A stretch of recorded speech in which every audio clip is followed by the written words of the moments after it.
नमस्कार साथियों।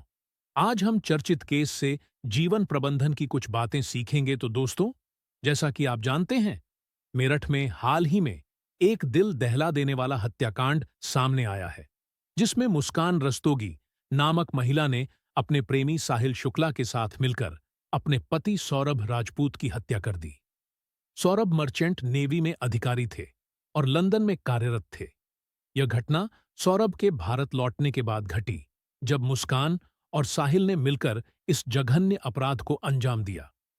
दोस्तों, इस घटना से हम अपने जीवन में क्या सीख ले सकते हैं, उसके बारे में बात करते हैं।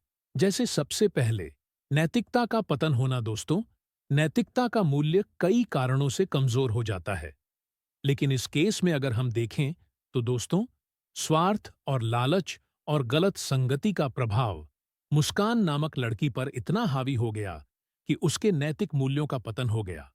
इसे मैं उदाहरण से समझाता हूं। जैसे उसे नशे करने की आदत थी। जब उनके पति सौरभ ने उनसे कहा, आज के बाद तुमको नशा नहीं मिलेगा, तो वह डर गई। उनके अंदर स्वार्थ का भाव इतना ज्यादा प्रबल हो गया कि उन्होंने इस तरह के कदम को उठाया और अंजाम दे दिया।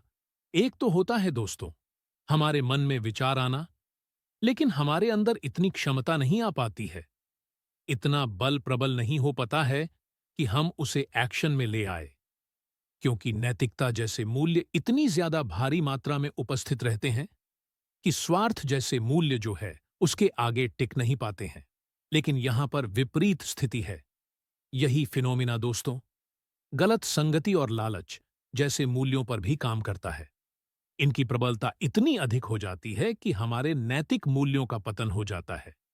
इसी के साथ दोस्तों, एक पॉइंट हम यह भी ले सकते हैं, इस केस में कानूनी प्रावधानों को बहुत गंभीरता से नहीं लिया गया। दोस्तों, कानूनी प्रावधान भी हमारे ऊपर पारंपरिक मूल्यों की तरह ही नैतिक राह में चलने की ओर संकेत करते।